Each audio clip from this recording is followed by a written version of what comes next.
I have adopted this principle to do a lot of things that I may not necessarily want, but the memory and the impact I'm going to have with the people around me is priority over what it is that I'm feeling in the moment. Throw the idea of fairness and equality 50-50 out of your head. It's not like work is 50 and life is 50. What's the work-life flow? How are these things going to work with one another in synchronicity to support one another? And we find that in marriage. Welcome to the Dental and Mental Podcast. I'm Dr. Galen Detrik. I'm Dr. Davina Detrik. And we are going to be talking to you about the business and the mindset of dentistry. All right, guys, welcome back to part two. Part two. The change up has been pretty subtle, but you might notice it. Yeah, she's wearing a Fendi jacket. Cool, whatever. But I've crossed my legs differently. So I'm pretty good about that. You know, no wardrobe change here. All right. So part two. Going back into it. Yep. Going back into it. So life versus the business side of things. And how do you make them not versus, right? This is what most of us have to do. Kind of categorize life, categorize business, what you own or don't own, still, it's work. And you kind of make them two separate things. They don't really interact with one another. They kind of just steal from one another. Do you feel that way? Do I feel that way? Yeah. Sometimes, but no, I would think way less than I ever have. Yeah. But I also feel like that's kind of a lifelong pursuit. You know, you and I were talking about this earlier, and we probably will do a podcast about this at some point. I don't think that you realize some nirvana of a solution like social media always tries to tell you and sell you, right? If you want this, this is what you got to do. It's really not that simple. You're going to do something, you're going to get a result ideally, and you're going to keep iterating until the day you die. Oh, yeah, for sure. So I do think that we have actually a pretty good relationship between work and business. Sorry, work, business, and see, really don't. Between business and life. Yeah. But there's times where we don't. There's times where it gets out of whack. Yeah. I don't see it that way, because the way you and I have really set up our family is that the business is a big part of it. Oh, for sure. Right? The business is a big part of it. And it actually is one of the joys that I think that we have from a parenting perspective, is we really include our kids in the process of understanding that we have multiple businesses. Oh, yeah. No, I think that's very true. But for example, like this last 3 weeks, have been such a go on my end of things. And you have had to kind of supplement that by being home more and taking care of the kids and taking them to different things. And so I think I've felt a little disconnected in that I've just been going so much. And I'm ready for that to kind of taper off for a few and get back into more of our rhythm, as it were.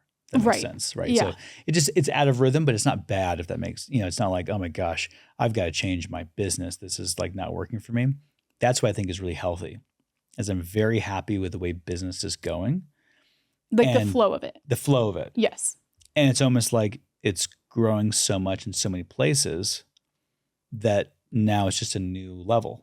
And at that new level, you have to kind of recalibrate the rhythm of how you're going to interact with things. And a lot of that is delegation, right? As you start to take on more, you're like, okay, well, now I have to let go of a few things so I can grab onto the higher level stuff and then give this to other people to let them handle at a certain level of mastery. That transition's always a little bit chaotic, a little syncopated. Yeah, it does. I mean, to the point of whether it's the business or the family, it requires a lot of support. Oh, yeah. Right? Both require a lot of support. So, I mean, we homeschool our kids. Mm-hmm. Son's our oldest. He goes to proper school, I guess you would say, like proper school, like out of the house school. And then we homeschool our two youngest. Uh-huh. Yeah. So being able to do that, have multiple businesses, have a marriage that I'm quite into. I think we can say we are quite into. I didn't want to speak. You want to put words in my mouth? I didn't want to speak for my present guest, my present co-host. I'll let you speak on your own marriage. Well, but it requires a lot of support. Oh, it on does. on both fronts. So much.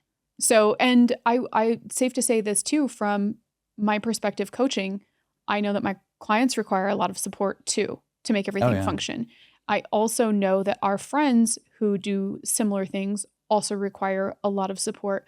So all of that to say, I'm saying that with transparency because I think that people can look at what other people accomplish, and if they don't know how much support those people require, they can make a story about how it's like, oh my gosh, how do you do it all? Well, that's kind of the answer, is you do it all by requiring a lot of support.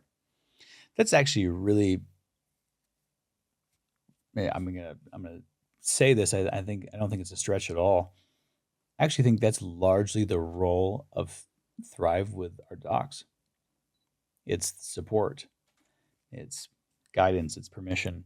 It's not so much. I mean, we teach, but teaching's in some ways is kind of easy. Like I guess what I mean by that is, here's a skill set. What do I have to do to get from here to here? That's actually pretty easy. It's the work of your hands. That can be trained. That's not a hard thing. But it's the support of how to integrate that at all these different levels of life with all the other inputs that you have in all the different environments that exist. That's the hard stuff. Yes. And so it's the continuity of support, and it's the creativity of problem solving. Do you know what I'm saying? Like I think that's more of what we do. Yeah. Well, yes, but you can't tell them that. Here's what I mean. Don't tell the people that. No, here's what I mean by that. Okay. For the most part, I love dentists. I think, and I've said this, I'm like, super cool, creative people, get things fast, like have a multiple interests and passions. And right, like we were talking about somebody in our group earlier, and it's like, oh, I'm an audiophile. Like they always do cool stuff, right? Yeah. But they also really piss me off because they think that if they knew more, they'd be able to get a different result. And it's like, well, that's not the problem, because you already know how to do things. Actually, you probably know too much. You know too much. It's too cluttered in there.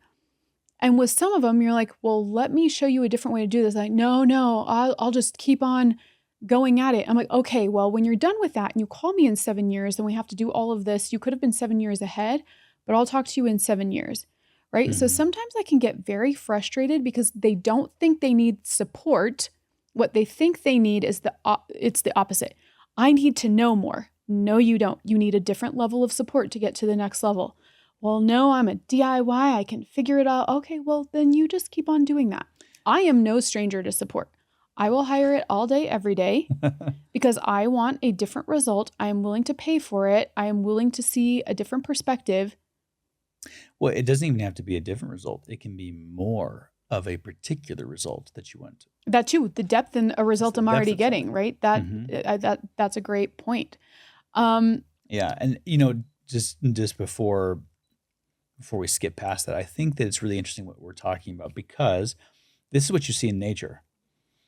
And I think it's often a very good place to go for examples, because there is a lot of ease there. If you think about a tree, if you were to really dissect its growth pattern and how that all works, every bit of information that it needs is in its DNA, and it's already in it. And so it knows how to grow. It knows how to do these things. It's actually built into it. But the gardener's job is to prune, to cut things away so that more energy and more nutrients go to the right places, and then to supplement and support that growth with the proper balance of certain nutrition, nitrogen, phosphorus, etc., right? The right amount of water, not too much water. It's actually the supplementary stuff, but you don't need more information for that to do its thing. You mean you're not instructing the oak? Like, okay. I've been trying.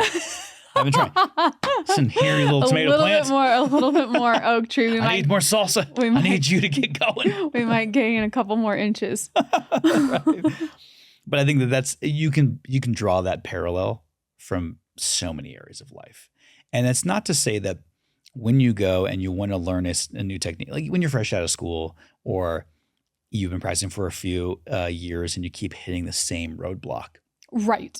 Yeah. Learning some new information about, oh, I didn't realize that if I sealed the dentin immediately, I could reduce or completely obliterate the postoperative sensitivity that I've been getting. awesome. There are certain things that you're going to learn throughout your process, but they're so easy to learn. That's not the hard part. And I really wish that you could shake them sometimes, because people have shaken me, and now I don't have that problem anymore. It's not like I'm like, oh man, I wish I just knew more. I'm always thinking, how do I create a better system around this? Yes. How do I get more support? It's those, and those are much more difficult problems to solve. Those are much more fun problems to solve. I was going to say, I think it's really fun. I think it's fun to figure out, to your point, of getting support of somebody who's doing it in a way that I'm like, oh, that's a new layer. That's a new layer of support. It's a new layer of depth. It's a different perspective that I don't have. I want to work with that person so I can get that perspective, so that I can apply it to our life and also with my own clients. Right. So yeah, I do think that's, because the alternative is suffering. Let's be clear about that. Well, suffering or boredom. I mean, we're talking about a challenge, right? That's what makes it fun. And when I say it's difficult but also fun, you put those two together, it's a challenge. And if you don't have that, it's either suffering or it's boredom, which boredom's kind of suffering too. Yeah. Those two, Maybe it's just those two things can be synonymous. Okay, well, let's get into practical things about. I mean, I don't know if the people care, but I mean, I guess if you're listening, you care. The people care. The people care. But about how we manage both and have 3 kids and homeschool and have practice and thrive and lab and create content and and you and I are both very active in our families, right? We're not like, we don't talk to our parents. Like we talk to them. We talk to our parents. So there's a lot of people to curate relationships with, on top of all the other things, on top of each other, on top of having separate relationships with our children, all of that. Yeah. Well, I mean, the first 2 things that come to mind that I would say right off the bat is that if you're listening to this, you're probably doing a better job than you think you are. If you're even remotely in that place of like, oh, I'm failing everywhere, this is all good. The people who are like, I'm awesome at this, maybe you're not doing as well as you think you are. But most people are like, gosh, I feel like I'm dropping balls. I don't know how to balance a family and kids in this, and I don't know how they're doing it. Truth is, you're probably doing it better than you think you are. And it's good for you to be seen that way. You know? And you do that a lot for your clients right away. We do that for our docs. It's like, let's take a step back. Look at how much you've accomplished. Look at what you have. Like look at the kids that you have. Look at this relationship you have. Could they be better? Could you have greater depth in those areas? Absolutely. But you're balancing a lot of things. So good for you. And honestly, dentistry wears about 4,000 hats all at the same time. It is one of the most difficult jobs when you really think about what it requires.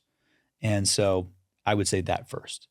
The second piece is throw the idea of fairness and equality and 50-50 out of your head. It's not like work is 50 and life is 50. There's no written rule that way. The balance is not this. Balance is actually kind of a stupid word in some ways. That's why I think we hate that. I do. Right? It's more, yes. I like flow. What's the work-life flow? Right. How are these things going to work with one another in synchronicity to support one another? And we find that in marriage. I think when we used to think about how is it, here's my 50%, here's your 50%, you're not doing as much as I am, wrong recipe. At all points in time. Oh yeah, I think like it was a terrible time in our marriage. It was so lame. No, it was. I was gonna say when we were like a tit for tat, but I think that both of us, the hell, guys. Both of us were really in a competitive energy. I think part of that too was we're in the same field, both same dentists, industry, 100%. All right, and so it really was this. We had more of a competitive vibe. So, what are you bringing? What am I bringing? Am I bringing more? Are you bringing more? How do I up my game? That was exhausting. And it was not a fun time in our marriage. No. And, I think you get what you get. The result is, and we've talked about this for partnerships for dentists when you're looking at how to structure that. Devin and I had to go through this, When you look for fairness, there is a way to do it. And it's pretty miserable because you're going to tit for tat on everything. So you have to become so granular that actually the majority of your energy is tracking and making sure that everyone's doing their job. And, it's the people who are like, hey, make sure you Venmo me for this. And it's like, my friends don't do that. We just don't do it. It's like, if I get tonight, you'll get next time. And the next bro will get the one after that. 100%. And someone's just spending $100 more than the other guy. Who cares? It's not about that. Also, let me just give the listeners a tip. Okay, if you're on Venmo, we can see that you're Venmoing your boyfriend or girlfriend for that $5 slice of pizza. We see it. So you should put your stuff on private, because I don't know why you would ever not put it on private. I don't know, but I hate that it asked me. I'm like, you know what? You don't need to know. Oh my gosh. You don't need to know that I just bought a lot of pizza. Well, no, but if you want the most gossip on your friend circle, go on Venmo and you'll see. Venmo does tell all. I'll tell you what, it truly does, man. It's so cringe. It's so cringe. I just can't with that. But anyways, on to the next. Yeah. So that's just a tip from me to you, me to the people. That was a public service announcement right there. A little PSA. It truly was. Yeah. I do think that you can go that route. You just have to expect a life of being analyzed always. You're going to analyze this. You're going to be analyzed. And it's really easy to become defensive in a spot like that. It's so much easier, at least emotionally, spiritually, and even physically, to just submit to being a servant. That's really what it comes down to. I think it's like, Devin and I had this conversation about Vita. It's like, are we doing this to get something for ourselves, or are we going to say we want Vita to grow and to serve more people and to employ more people and to feed our families? Then we're going to submit and serve that business. Right. And I think for you and I, it was, I'm serving our marriage. You're serving our marriage, right? God gave us this really incredible blessing of each other. Don't squander that by trying to, keep a record of wrongs. That's not spiritually what we believe. And it should not at all come into the way that we interact with one another. I think that's actually one of the more base levels of humanity. To your point, though, it's so exhausting. Like, I don't want to do a tit for tat. I don't want to do that. I don't want to do that. At the end of it, I want to have a trust that I will be okay no matter what. Whether or not you take something, whether or not you're giving as much, whether or not anybody is, I want to have a fundamental peace and trust that I will be okay no matter what. And I truly believe that. Yeah. Oh, and obviously, I mean, another side note, but we have to believe that we will be okay no matter what, with the amount of people who steal stuff from Thrive. Content, ideas, right? All of that. We can't focus on those things. And I know from the coaching perspective, we have this with clients, literally employees who embezzle X, Y, and Z, right? People who take from them.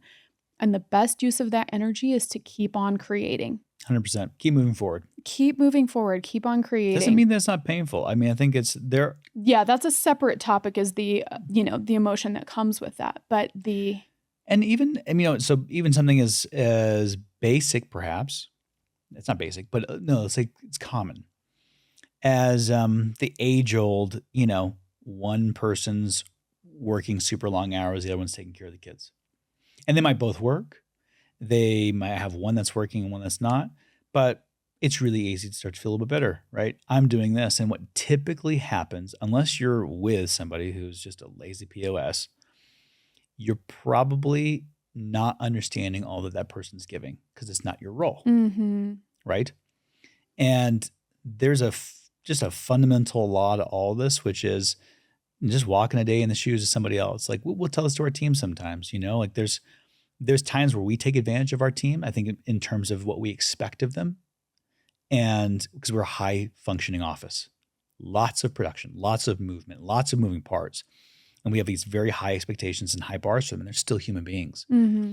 And there's times where it's like, I didn't realize that was going on in your life. I'm sorry about that. Like you're dealing with all this stuff mentally, and something just happened, but you're also still showing up for me.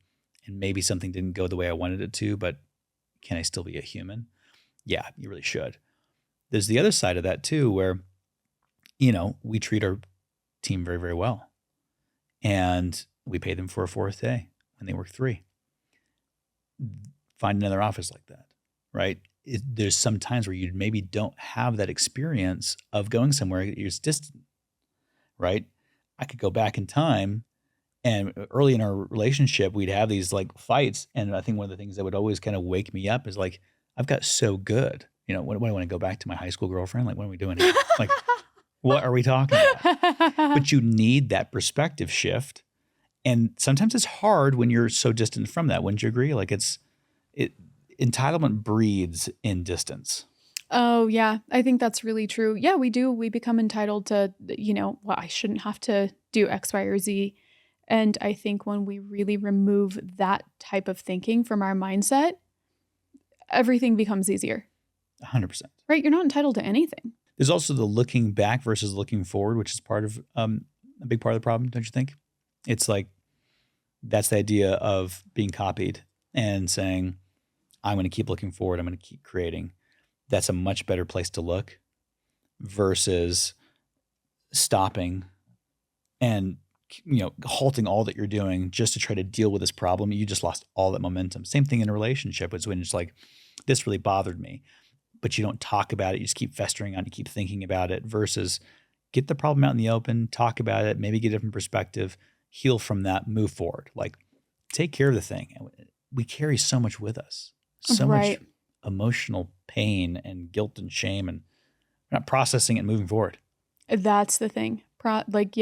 Absolutely deal with it and move forward. And that can come in a variety of different ways, right? Well, if it was so easy to do it a better way, everyone would do it. But there's something that holds us all back, right?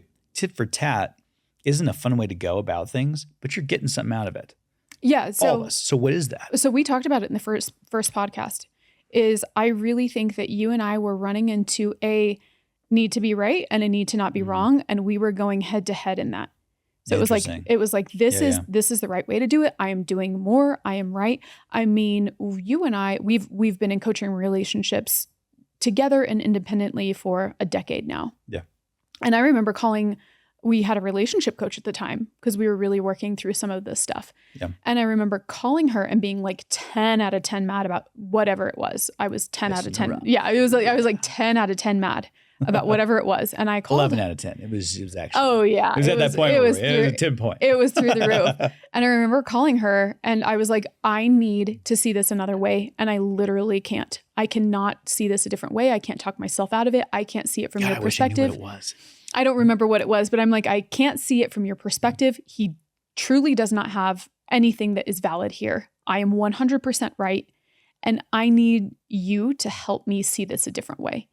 And by the time I got off that call with her, she really did help me see it a different way, which brought me to a calmer place of understanding that there was more than the perspective that I was seeing, going back to my need to be right in that situation. I could not see my way out of it.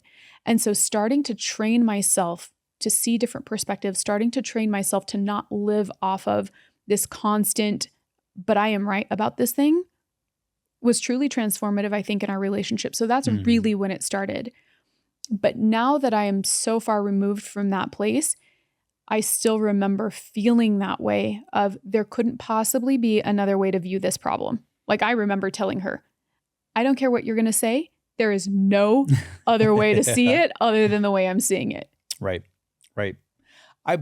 I think that when you realize that words are some of the most powerful things that we have, that the strongest muscle in the body is the tongue, a lot of things start to change for you. And one of those is realizing that you can pour venom into the person that you love most with what you say or don't say. And you can also heal with just a slightly different verbiage and different heart. And that made all the difference for me because I was so quick to say things and then I'd stumble over my words and have to dig myself out of a hole. And, that's not a good place to be in. I felt like, and especially someone who takes things more personally and defensive, that was a tough spot until I realized that there are a few kind of almost hacks to it in the sense of, you alluded to one earlier where you can say something like, hey, you're coming at me a little bit right now. Do you want me just to hear this? Let you kind of get it out? Are you looking for a solution? Do we want to kind of get there together? Like, what do I need to hear right now? Right. right? Like that's all that is saying, I get where you're coming at. And if I need to just like put on the suit and just let you just breathe fire at me for a while, let's do it. Like, do you remember when we first started talking like that though? We were like, this is so lame. Like we'd ask each other, how do you want me to hear this? And we're like, oh my gosh, this is yeah. Am I going to put my hazmat suit on again? Yeah. And we're like, that's so goofy to talk like that. It's goofy until you realize that it actually works. For sure. 100%. And you find, obviously, to the extent of having customization in systems. It's a system, right? There's a principle here, but you can customize the verbiage. You can figure out how it's going to work for you. But that was really helpful for me. That was really helpful to realize that I didn't have to react to what you're saying. I didn't have to have an answer right away, and that I might be wrong. But, maybe we just hear you out first. And time can help a lot of things too when you get it out in the open first. I think we rely on time minus the words, which is stupid. Yeah. Have the words and let time do its thing, right? And it's the best way to do it. So what are some actual practical things that you think we've incorporated into our life to make the business and the life work? The first thing that I think we've really done is more of a mental or spiritual thing.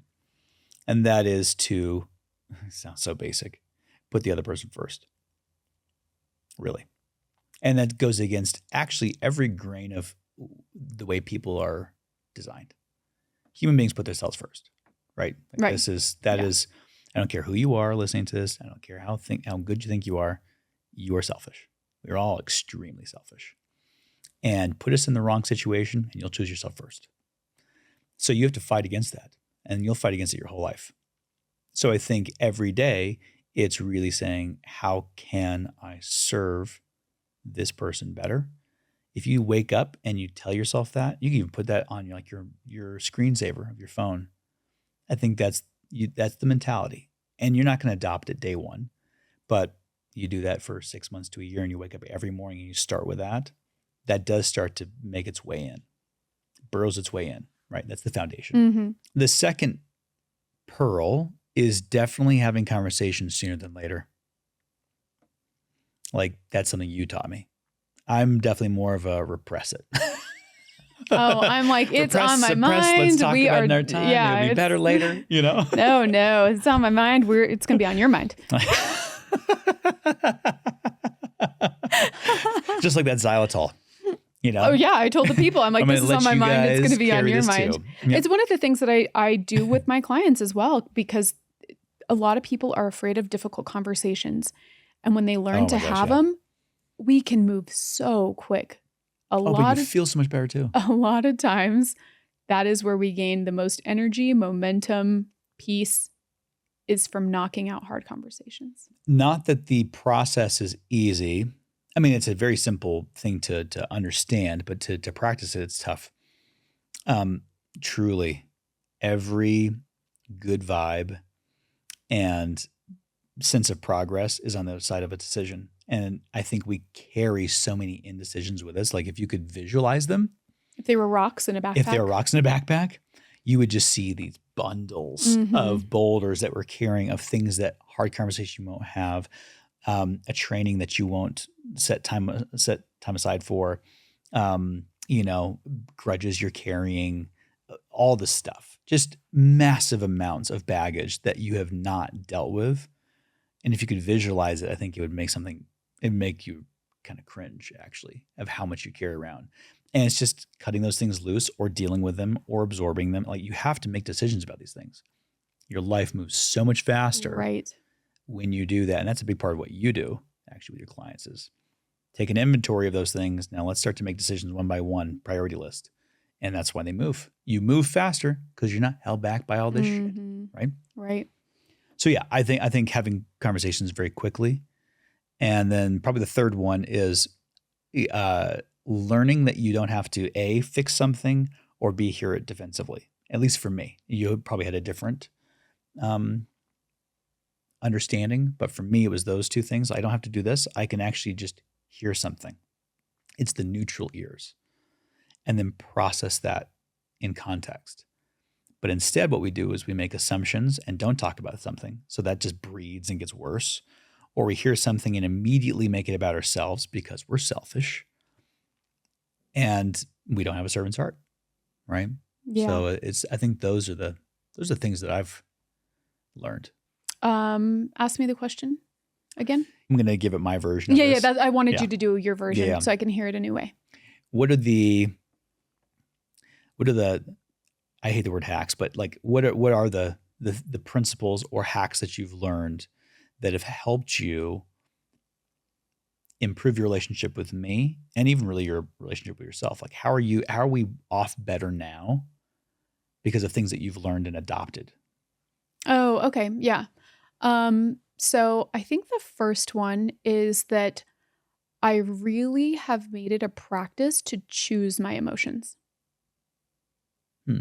I've made it a practice because emotions are usually one of those things where it's like you either are or you're not, right? Like, okay, if I wake up outside and it's sunny, I will be in a good mood. No, that's actually irrelevant. You can opt out and you can choose whatever emotion that you want and you can fall in line with that. And so practicing that and doing that has served me really well. Because it's a new form of discipline to not allow yourself to be emotionally sloppy. And it also forces you to take care of it if it's something that needs to be taken care of, if that makes sense. So I like that. The example might be silly, but this is walking outside and saying, unless it's sunny outside, I'm going to be in a bad mood. That's a silly emotion. So you can opt out of that and choose something different. If there is something deeper that you need professional help with and you need to work through that, that's also a choice. It's like, I can't deal with this emotion. I can't opt out of it. I need somebody to help me sort through it. So you need to get yourself some help around that thing so you can deal with it. And to your point, clean it up and move on. So That's something that's been really helpful. Things that I can't solve on my own, I get support around. And things that I can opt out of and choose something different, I do that. I'm going to make a quick segue on this because I think it's so good. It's such a powerful point. And honestly, if you're listening to this, I think this could save you so much money and time if you adopt this idea.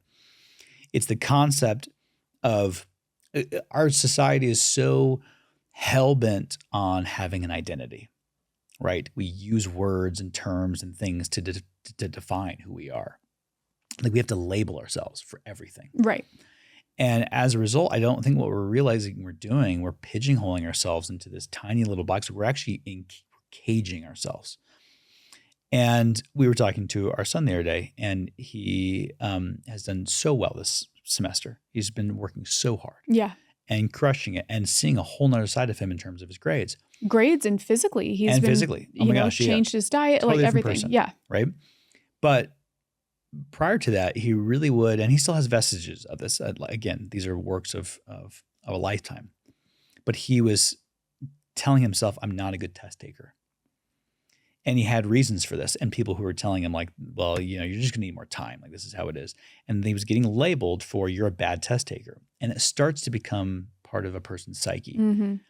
And to the point of you saying that we really try to make our business and our life kind of one.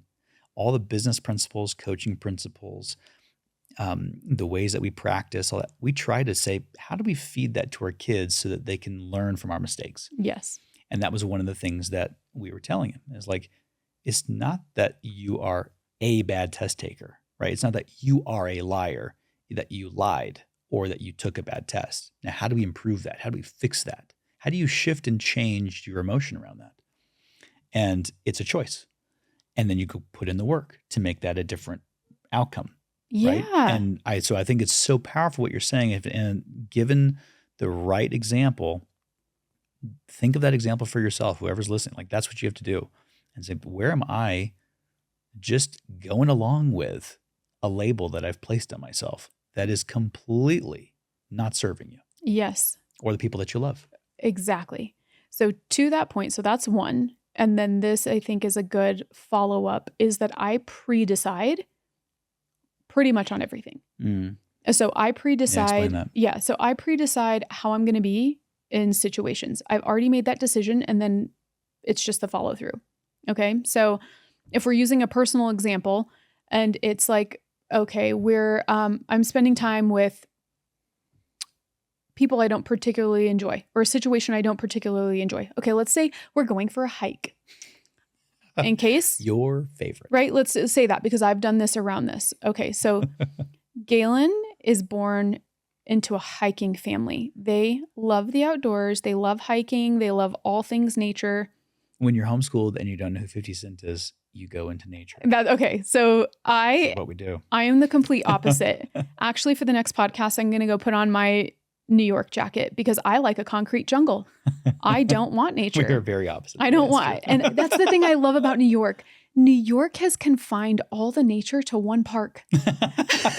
To one little place. Yes, and it's beautiful. I love Central Park. But they were like, look, all nature has to be here and then everything else in the city will be nature free. I love that. I love it so much. We're so different.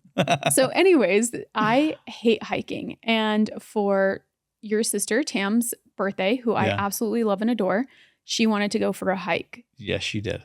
So I love her. I want to celebrate her. I want her to feel special. So I'm going to go for a hike. Now, the choice is you can Fendi heels or whatever those things were. I don't know what those things were. Listen, those boots were not made for hiking. No, I don't understand what people wear for hiking. Clearly, anyways. So the story is that I don't let myself get to the hike and then decide who I'm going to be there. Or even to make no decision and just let it just keep impacting. Exactly. And right. Reacting. So yeah, exactly. So I'm not going to get there and I'm not going to just let things fall as they may. I pre-decide that I am going to celebrate Tam and I am going to be a joy on this hike no matter what I feel. That's the decision. You're going to go through this hike happy. So as I'm going through this hike, I am completely unprepared for it. I'm wearing stupid shoes. I'm wearing stupid clothes. And you're probably wearing that Fendi jacket. Probably. We don't even know. No, but I was wearing wedges, which apparently you don't hike in wedges, but they were like hiking branded. I think they were like North Face wedges or something. So I thought they'd be appropriate. Anyways, they were not. So I twist my ankle and fall into a cactus. I was going to say that was a narrow kind of miss, but I think you still got it. I did. So then I have to like take my broken self down this hike and the decision was that I will have a good attitude. So I had a good attitude. So I've adopted this principle to do a lot of things that I may not necessarily want, but the memory and the impact I'm going to have with the people around me is priority over what it is that I am feeling in the moment.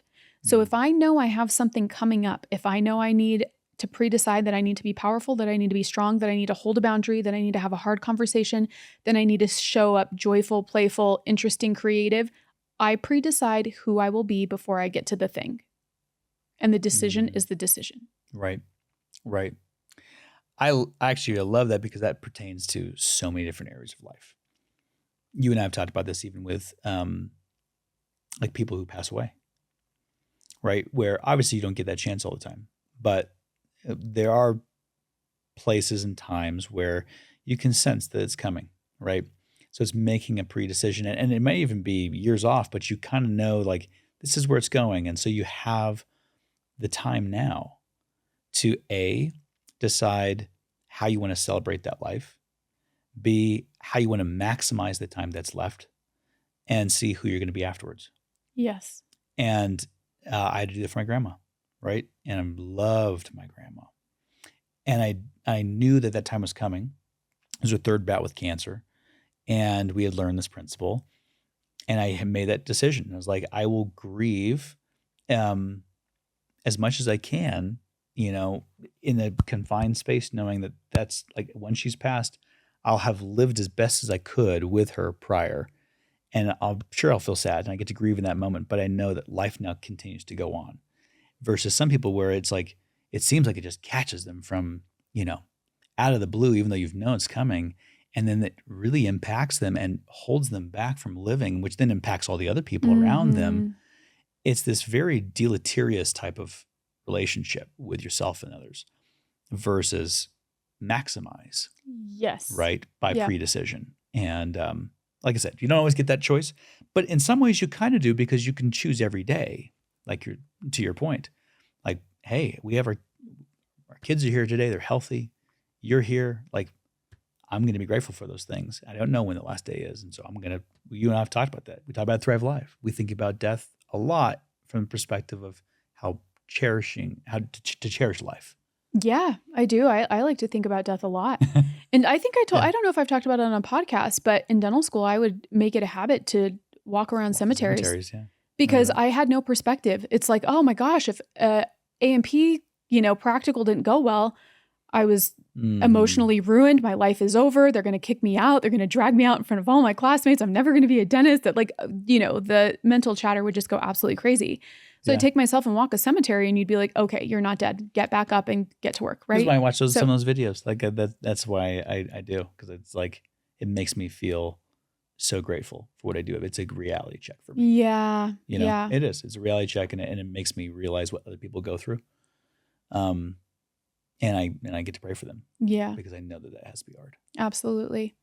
And I think my last thing that also piggybacks on pre-deciding is to focus on making the memory the priority.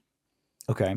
So what that looks like is, and I've talked about this with clients too, it could be a big trip that they have worked really hard for, whether it's planning in their schedule, whether it's producing to make the money to take their entire family, abroad, whatever it is. Those things are fantastic. So after you've set the structure to accomplish the goal, we have to switch into the memory being the priority, which means, are you actually present when you are seeing your kids at Disneyland? Do you remember their faces? Do you remember them, seeing Mickey and Minnie for the first time? Do you remember that? Are you awake? Are you alive? Are you prioritizing the memory over checking off the thing on the to-do list? So most people are going to say, well, of course, yeah, I'm not checking it off. But what happens? Because a lot of times you don't actually remember it that way, right? You think you will, but you don't. And wouldn't you say that it's this balance? You let the things that are back here that aren't in your present moment keep talking to you. It's like the boulders you're still dragging. Like, what is it? Absolutely. Well, part of it is we're so in a rush to move on to the next thing. So a lot of times I feel like once you've accomplished the securing of the trip, the going on the trip, achievers are already on to the next thing. What's the next goal I'm accomplishing? And so they don't actually live in the current accomplishment. So even think about crossing 1 million for the business. Okay, well, you cross 1 million, you look at the number on, DI, and then you're like, oh, I hit 1 million. And then you go home and you do what? Like, you probably don't even remember. Right. You probably don't. That's what I'm saying about prioritizing the memory. You probably don't even remember. And I think a lot of high achievers don't place importance on memories because it feels self-indulgent. It feels like if they actually soaked in the goodness of the thing that they're working for, that they might not do it again. I might get so comfortable here. I might get so happy with the memory and the gratitude that I won't keep pushing myself. A lot of times the pushing of yourself does not, it doesn't always, not a lot of times, it just doesn't always come from a good place. This is actually interesting. One of the things that you'll tell your clients, I hear you do this, and I love it because I have to hear it because I'm that person. I'm that person who in my head's going 1 million miles an hour, and I'm thinking about all the different things that I want to do, that I want to achieve, and how I'm going to make it happen. And creativity is just flying off the hook. So I have to slow myself down to be present. And you'll tell clients to celebrate. And I think that's such a weird thing. Sometimes it's like, my coach told me to celebrate. Yeah. Yeah. And you're like, no, because you're telling them it's not just enough to be like, I hit 1 million. Cool. Like, remember that. You're saying, no, go 10x. Now go carve out time with that person that you love that helped you get there, or with your team or whatever else, and go celebrate that thing that just happened so that you can build a memory about that and make some sort of, you're changing your environment. Is it more or less what happened? And you and I did this just recently when we launched the lab. We haven't even had people coming in yet. We just completed the work of like getting it all done. We'd done the shop with you. It was just cool. Mm-hmm. And the stuff was out there. And you and I were like, let's go get a lobster dinner. let's go make that all happen. You had booked that all for us prior to that call. Yes. And it was a way of anchoring that. And honestly, I remember that. I remember that because even though we weren't celebrating some monetary goal, whatever else, it was a feat to get through all that, to build that, to produce something for Dennis that we really love. Mm-hmm. And I love that you're that kind of person who you're magical that way. You love to build memories around things like that. Well, there's a very specific reason for it. It is very hard to integrate it into your identity if you haven't stopped to create a memory around it. Right? Yeah. So that you forget you're a person who can do really hard things when you don't celebrate the fact that you're a person who can do really hard things. Right. It's on to the next, on to the next. And so somehow we get into this loop of everything never being good enough because you've never reinforced to yourself that the things that you're doing are enough. It's actually pretty deep. I love that. Great. Goodbye. Just kidding. That would be it. Yeah. Gotta go, guys. Gotta go. Well, I do think that's a good chunk of things for people to kind of simmer on. I love that. That was really what we're getting at, if you had to encapsulate it, is what? And we're talking about this work-life balance thing, which we've kind of really redefined. How does a person enjoy the business and fruits of that business flow? So my answer is that it gets to be good enough. It gets to be enough. It may not be everything that you want, everything that you have currently right now today. You may have bigger goals for the practice. You may have different body goals for yourself. I want to look a certain way. I want, different metrics for your bank account. You can have all of that. And today can still be good enough, right? You can look at your team that you currently have, and this may not be the team that crosses over the finish line with you at the $1 million mark, the $5 million mark. But today they're the people who are there with you, who are helping you. And that gets to be enough today. We get to be thankful for that. Right. And so it's like, I love that. I don't like the word, it's not that I don't like the word gratitude, but I've always had a difficult time connecting with it because the way it's always been given to us is sit down with your journal and write 10 things that you're grateful for, even if you're not grateful for them. Because if you say you're grateful for them, hopefully eventually you'll get to feel it. So you sit down with your paper. This is the voice I use when I'm so annoyed by dumb things. And you're like, I'm so grateful for this warm cup of coffee. And as you're writing it down in your head, you're like, I don't give a shit about this. But I hate Sally. Right? Like, yeah, because there's other things that you're thinking about. If usually driven people identify problems and we want to work on the problems. So we're not just sitting around looking at the rabbits and our hot coffee, so thankful for all of them. We're not. Yeah. And these conversations are usually not geared towards us. So we feel like we're weird because we don't have a lot of gratitude for things because we recognize a lot of problems. What's synthetic? It's usually based upon a comparison, actually. Right? Exactly. Which isn't all bad, but it can't be the only way that you come to gratitude. Yes, it's very hollow, right? It's very hollow to be in your house and you're like, I realize that I've been given so much, but I don't feel that way. Well, at least I'm not a starving child in a third world country. And then you pick yourself back up and you try and get out there, right? So those things have just never connected with me. But what I can look at is my day-to-day, and what I can say, what comes easy for me to say is thank you, which is gratitude, but that's not the way we're taught to do it, right? So I can say thank you to you for showing up every day, for, Vita's far. You drive every single day. Thank you to Dylan for sitting here doing this podcast and listening to things for hours on end and then flying back to Denver and being exhausted tonight. Can I actually feel thankful for people who do an amazing job to help support us, our lives, our vision, patience at the practice. Thank you for choosing us. Thank you for spending your money here, right? Yeah. When you really can just say like, well, who would I say thank you to? You can actually probably find a lot of things besides your hot cup of coffee,